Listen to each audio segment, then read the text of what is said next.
and welcome to our virtual information session on electrical and computer engineering programs, Masters of Science. Before we begin, a couple of situations I'd like to get everyone to be aware of. Make sure your microphone is muted. Questions, please type them in the Q&A chat window and addressed by the host. And if there are any personal questions or very specific questions, we do ask that you email us directly at tufts.edu.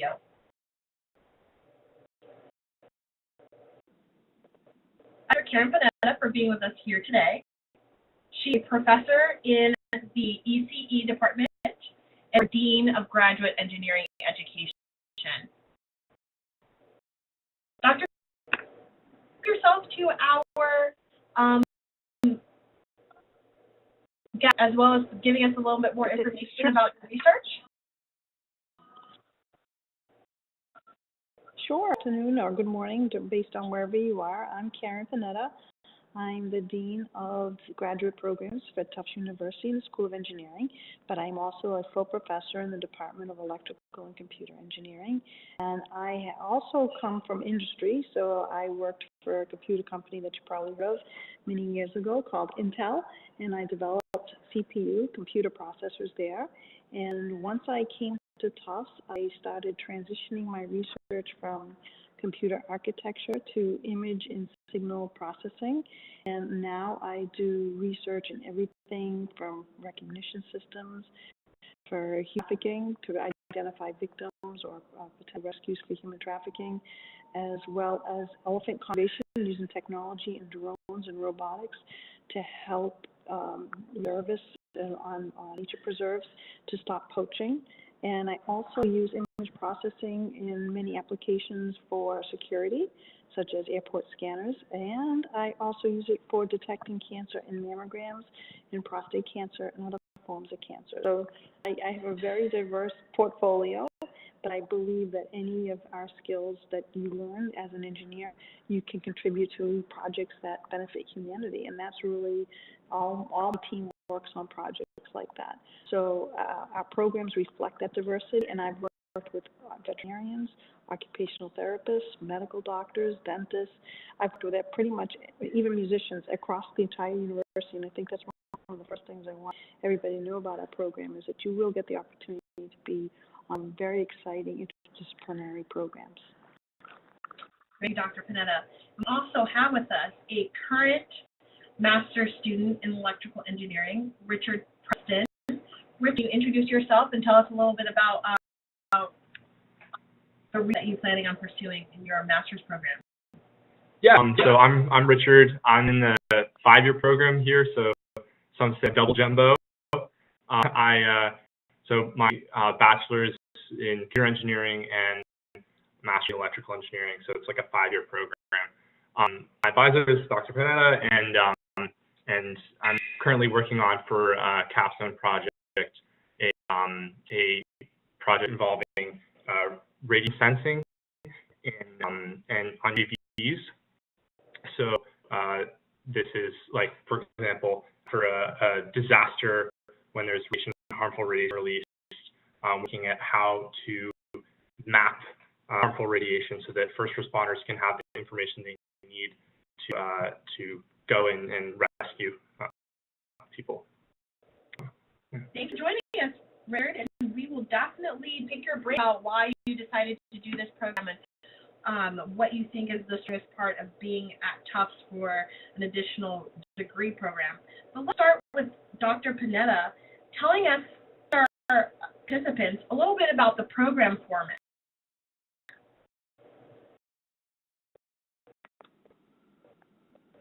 And unmute. Hold on a second. I'm unmuted. That helps. Great. Okay. So the format of the program, all master's programs require 10 credits, which might be 10 courses. It could be 9 courses in a project, a master's project, or it could be 8 courses and a master's thesis. depending on what track you want to take. So if some people want to go on to do research, we allow you to come in and pick an advisor of maybe a research topic that you're interested in, and you get to do something new and innovative. You might patent your work, you might start a new business off of your work, or you might want to just go pursue a PhD later on, so maybe you want to get some fundamental research experience out of the way, and that opportunity is also available. We also allow you to look at, we want you to be well-rounded and diversified, so you can also take courses in our world-famous Gordon Institute, which is engineering management, so you can take courses on negotiation or financial management, and that counts towards one of the credits in your entire program. If you're an international student, we also offer the ability for you to take special English second language courses just for engineering graduate students, so that you'll be learning more conversational English. They're very small classes, about 15 students. They're not graded. They're just supplemental professional development programs that we provide to our students, and we also do have over 45 different professional development programs that you can take on, everything from presentation skills or just social activities and things like that. And if you take those, we actually make a notation of distinction on your transcript. We also provide a lot of internships for our students. So during the summers, you might want to go, or during break, you might want to work with industry, and we have fabulous relationships with corporations all around the world and the private, even nonprofit sector. So if there's some humanitarian efforts that you want to get involved in, those opportunities are also available to you, and we help connect you to those. So we will work with every individual based on what your interests are. We try not to prescribe and say every engineer that comes out of our program should look like this. Rather, we'd like to know what your vision is, and we help create and formulate a plan that fits your needs. So if you decide you want to go into your own business, we're there to help you figure out entrepreneurial types of aspects. We'll introduce you to venture capitalists. Or if you want to go to graduate school, we'll talk about how to get published and work with you on different aspects of what will make you more attractive to future PhD advisors and securing funding for those opportunities. Panetta, are there any prerequisites or required courses that a person has to take to apply to this program? Do they have to have a bachelor's of engineering?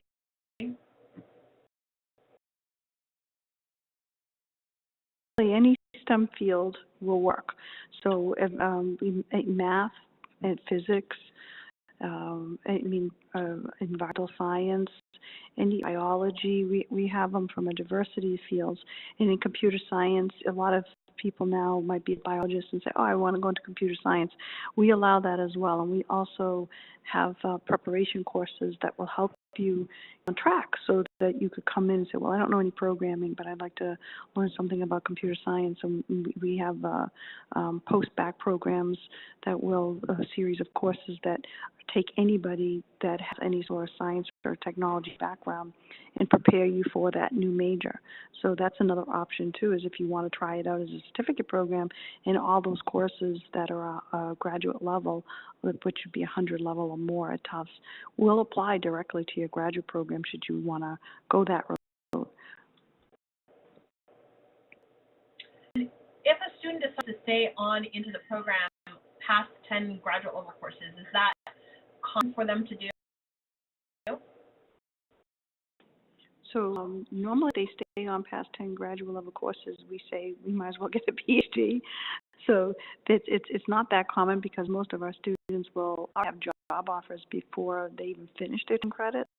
So sometimes the persuasion of a lucrative position in industry sort of takes them away, which is a good problem to have. But at the same time, if you decide you want to take more credits, and while finishing a thesis, so let's say you're finishing up writing a thesis in your last semester, but you see a really great engineering course, you are more than welcome to take that course and stay on. And for students that are trying to decide whether to do the thesis track or the non-thesis track, which would you advise them to do, or how would you advise them to just make that decision? Well, not, I mean, we have a box on the application for you to check off whether you want to do thesis or a non-thesis, and you can change that at any time. So you can come in and say, I wanted to do a thesis, and then decide, no, I didn't want to. So normally I just tell students, well, if you, just check off master's and no thesis, there's no barrier that says you can't do a thesis later on. When you check off the box that says, I want to do a thesis, what that extra step means is that some advisor reviews your application and agrees before you even join the program that they will advise you on that thesis. So it's a commitment from a faculty member that they've reviewed your application and are willing to work with you. Whereas if you come in without that option checked off, it doesn't preclude you from doing a thesis, but what it does do is it puts the, more time for you to decide which faculty member you'd like to work with, and it doesn't commit you to a topic as well. So it gives you a little more flexibility. Great. So I'd just like to remind attendees that if you have any questions, please go and type it into the Q&A box. And as we go through speaking about the program, we'll try and answer your questions. And if you have any questions specifically for Dr. Panetta or press for, then we can certainly answer them as we are talking. I'm going to move on to Rick. Can you tell us exactly why you decided to continue on master's here at Tufts, and what the selecting factor of the program that you liked? Yeah, well, first I decided to do this in the first place after my undergrad, because I've talked to a lot of people in industry. They say that if you want to go and work, it's really good to kind of get your schooling kind of out of the way, and it's really awesome if you go and you already have your master's. As Dr. said, sometimes the allure of a job, a lucrative job, when you're already starting to make a little money, can be kind of hard to stay from that and go back and do some more schooling. So specifically why I wanted to stay at Tufts, obviously major reason was that this particular program was a great opportunity for me. It's a pretty good deal to have both an undergrad and a graduate degree in 5 years. But specifically why I really wanted to stay at Tufts is I love Tufts. It's a really great place.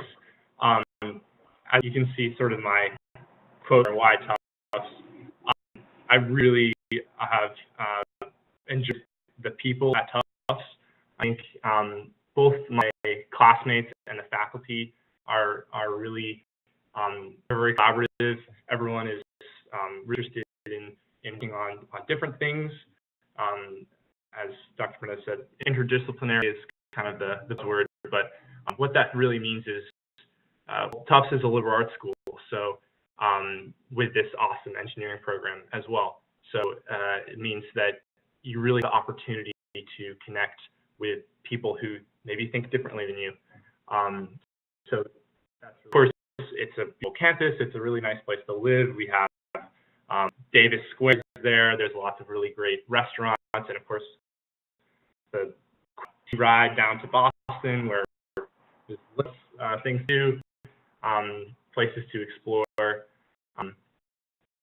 So yeah, I think Tufts is really, really great for networking. As Dr. Panetta said, we have lots of professors that come from industry who have many connections in industry. So if you're looking for a place where you can kickstart your career, I guess I'll use myself as an example. Last year I was looking for internships, get a resume out at career fairs and stuff and applying to things. But of course, needle in a haystack, your resume goes to the bottom of the drawer somewhere. So if you can really actually get in touch with somebody at the company you want to work for, then that's best. I mean, I went in and met with kind of last year, and she said, "What are you going to do this summer?" "Well, I don't know. I've applied to some places." "Well, where do you want to work?" "No, I want to work at MITRE." And so she said, "Okay, we'll work at MITRE." And she put me in touch with a and got an interview, and and I worked there. So, I mean, I think that's going to happen to everybody, but that's kind of that sort of level of commitment from your advisor can be expected. Richard, we have a question from our audience. Have Sure. you thought about pursuing a PhD after your master's? Why not? Yeah, that's a good question. I have thought about it a little bit. I think that I'm not really like now at a place where I can make that decision. I think that it's going to be really hard to pass up if I am hired to start working in the industry right away. I think if I were to want to pursue a PhD, I think I would definitely have a very specific research interest that I really wanted to do. So for example, like if I got a company and they were doing some really cool things with, like, I don't know, machine learning, and I started getting really interested in machine learning, and I thought this opportunity for research that's like going to be really impactful, but maybe the company that I'm working at doesn't have the ability to allow me to research that I want, then I might go back to university and say, well, I want to research this. I get in contact with the faculty member and see if I can do that. So I think that on the P, I think I would want to have a very clear idea of what I wanted to do with it. But yeah, I don't know. I'm sure that there's other opinions. No problem. We actually have a question for Dr. Panetta. Dr. Panetta, on average, how many students are in a class? Talk about how many students are usually admitted and enrolling in a class, and then how many people are usually in each course. Okay. Sure. So in courses, it varies. And if you're talking about electrical and computer engineering, our graduate level courses are very small, always under 40. They range anywhere from 10 to 40. So very, we have a lot of offerings.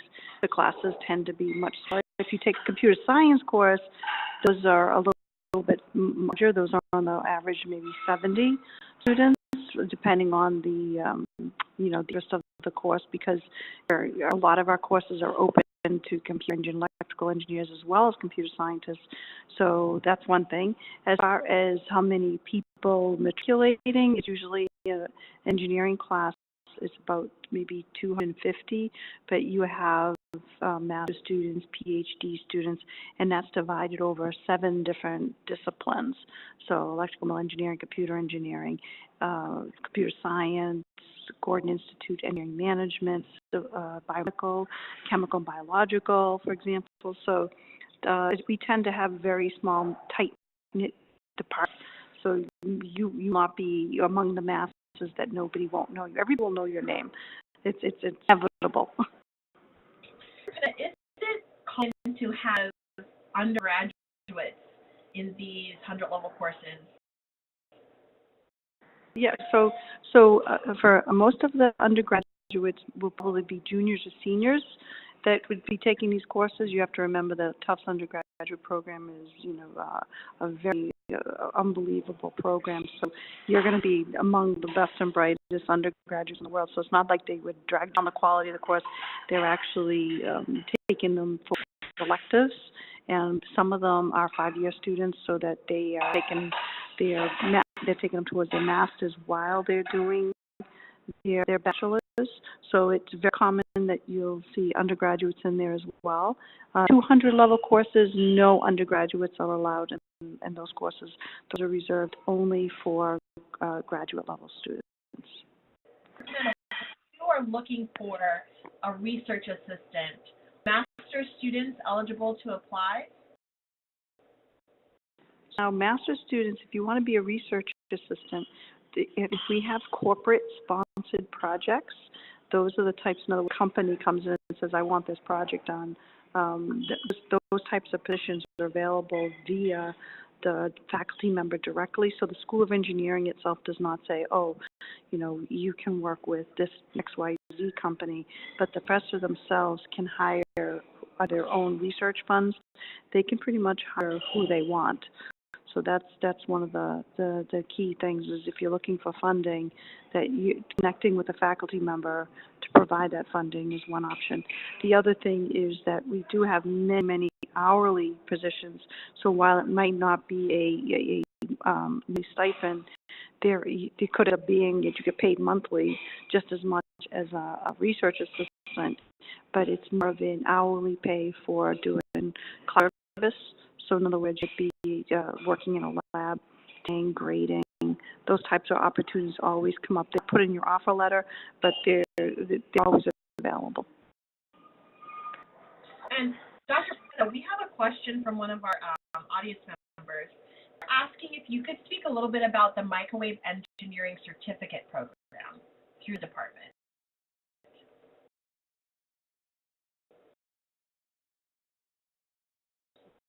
It's a close-knit program with companies.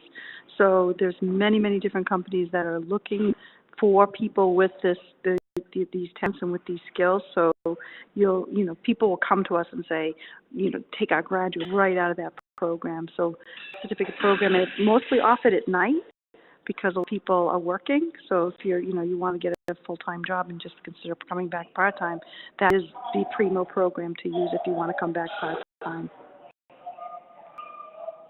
So the courses for the microwave engineering certificate program will be offered in the evening for working professionals? Yes, that program specifically is always offered in the evening. And recommend a certificate just to get a feel of the courses before applying the master's program? Sure. So that's one way you can come out. You can come out with a certificate and immediately find yourself, especially in microwaves, marketable. But if you're going to go ahead and take those 4 or 5 courses, you're halfway get to a master's degree.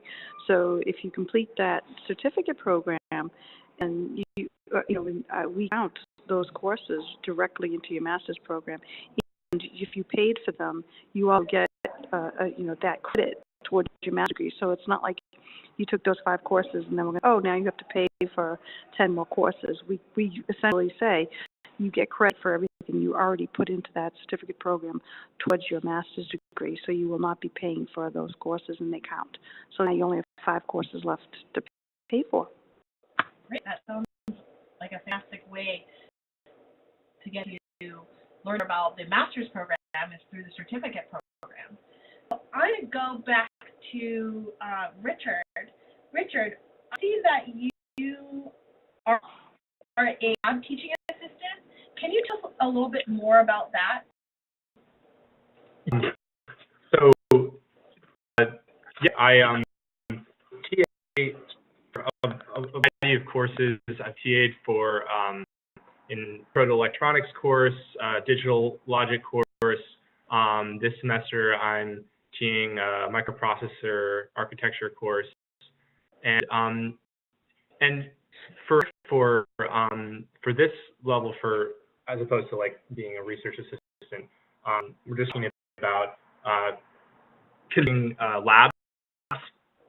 So, the students will be taking undergraduate students will be taking a course that has a lab component, and the professor will run the lecture, obviously, and then maybe they'll make a lab assignment or involve you on the lab assignment, and then you will conduct the lab. So the students will come up and you will try to help them through the assignment. Maybe you will grade their labs,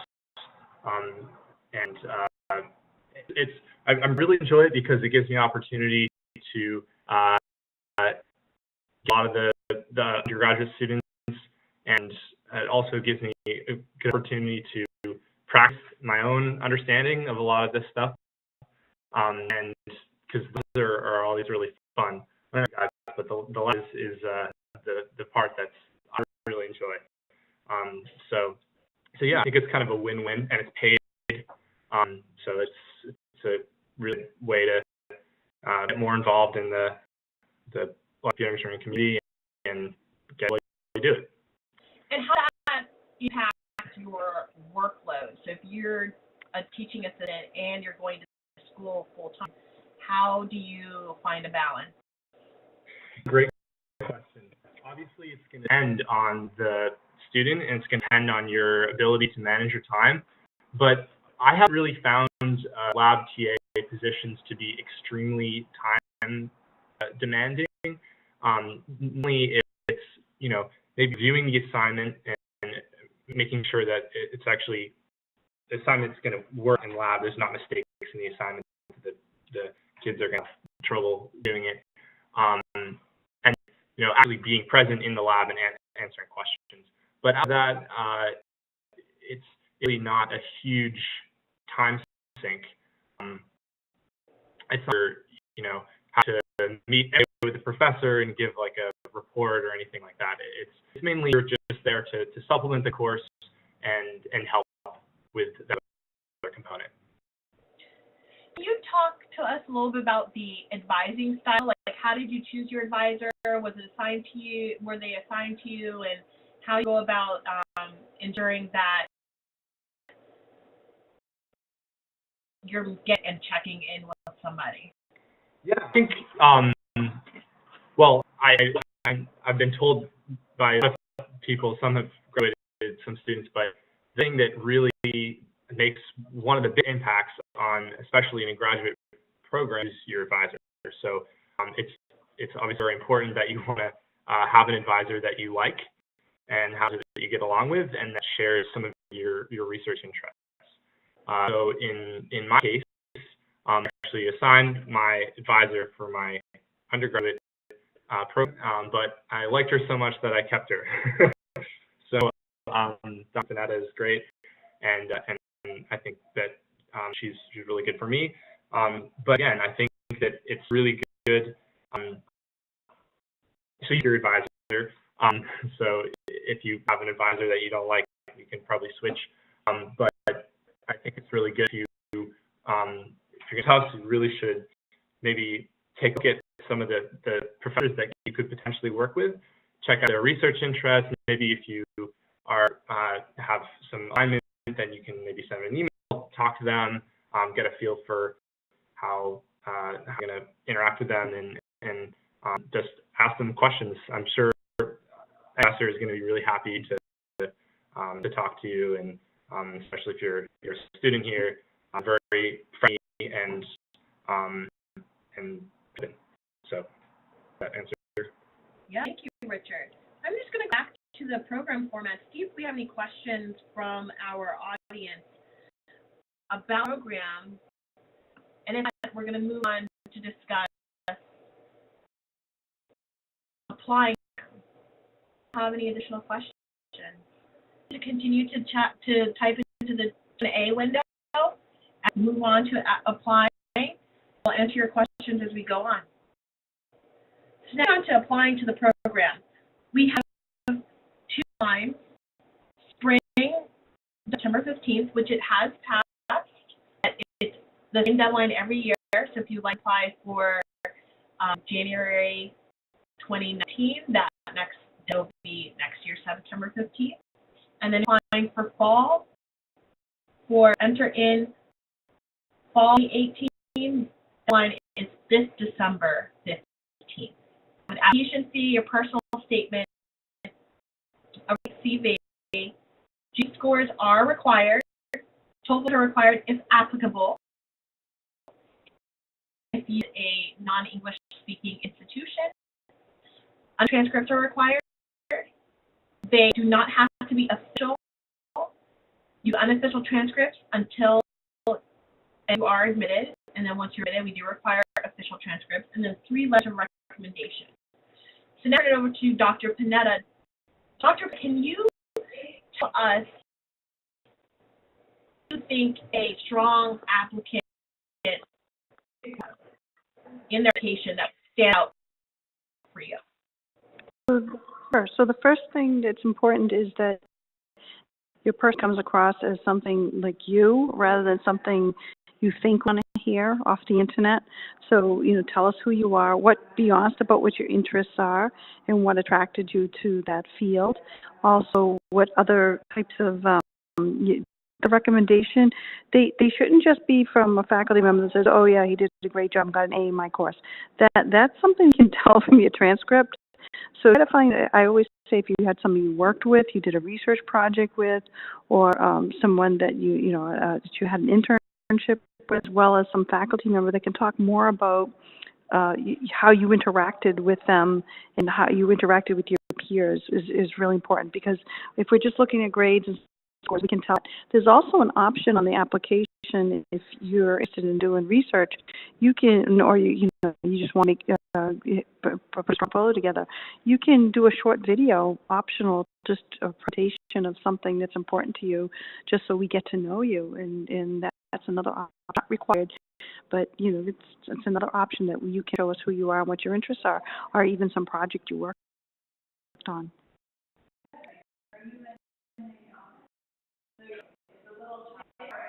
And Dr. Panetta, is there opportunity for someone to come and visit and maybe lab? Sure, we have the opportunity to have many different open houses, but if you contact us or grad missions, we graduate students, for you to come up, and that's usually a way to get to come see the faculty member and get to know them right away, whether you think that this is a great fit for you. And the students are, come to our lab, you see them laughing and giggling, having a good time. That's a good sign if you come in, and they look beautiful.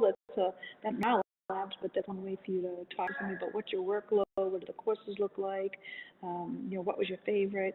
And our students will be very upfront with you about what they've done. As you roam the halls, you'll get to see some of the technology and work that our students have done. Is it possible for you to speak a little bit about funding opportunities and where students should go to help them pay for graduate school? Sure. So the opportunity is you look at individual labs and the faculty member. Every faculty member can spend their money, their grant money, their research money the way they want. We also have special programs if you're a U.S. citizen with arrangements with companies, MITRE, and we conduct a research mapping day. So once our students matriculate, they meet with managers of different, it's almost like I won't say an internship there, but essentially the companies come to the managers and say, we like their research and they like you, they'll pay for your master's degree, which is pretty nice. That's great. I have a question from the audience. So we have someone come to you that's interested in the program and they ask you what the average GRE scores are. Even though we in admissions tell them that we review the application holistically, Dr. Panetta, what would you say to someone when they ask about GRE scores? That's really, we view them, and different departments view them differently, and different faculty review them differently. So normally, we look mostly for, can you communicate with us? So most say, you only care about the quantitative. Being able to talk and present to us is more important than the actual score that you got. So that's why it's important that we look. Members don't even look at them at all. So required, and I think that's more to gauge that we want to make sure that the people who get in can communicate with us. That's why we have minimal full scores and things like that. But qualitative, some programs feel that the debate will go on, and some departments feel that it's not indicative of a student's performance, while other departments feel it is important. I say in electrical and computer engineering, it's just used to say, yeah, this person can math, or this person be able to talk to us. So I would not let that be a barrier in any way. You can apply and you say, I don't have, it's not like undergraduate anymore. You need those perfect SAT scores.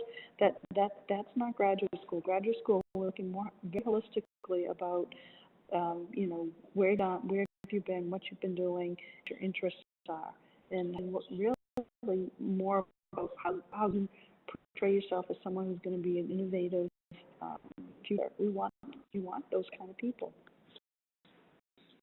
I'm going to ask Richard really quickly and ask Richard, from a student's perspective, when you are applying to this program, what do you think the best thing for someone to do?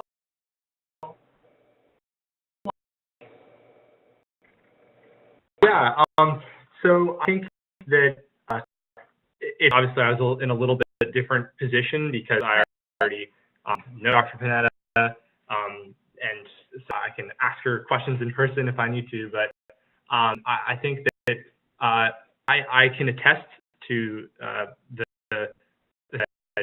really faculty are really looking for people who are communicators, who are innovators, who people who demonstrate that they're really want to be here. They want to do something cool, right? So I think that the main thing is to regulation with the theme that you're talking about who you are as a person and what value you can add to our community. I think that's the main thing. Chris, if you were talking to someone who knows nothing about Tufts University and they were looking for an ECE program, how would you convince them to apply, besides how great being at Tufts is? Maybe I should talk about some things that kind of, to me, set Tufts apart from maybe other graduate programs. I think we've been thinking a lot about how obviously, graduate program is very difficult, very rigorous. Tufts is a school, and you're definitely going to be challenged. The coursework will be difficult, and you're going to be working on research that maybe you didn't even know did, right? But I think the main thing that Tufts that maybe different, nobody's trying to break you. Nobody is trying to set you up to fail. It seems to me anyway, it seems like everyone is really trying for everyone to succeed because we're each other's brand. So when you succeed, that means that when I go in for a job interview, they see Tufts. That means, oh yeah, well I know this person. They went to Tufts. Well, this person must have similar qualities.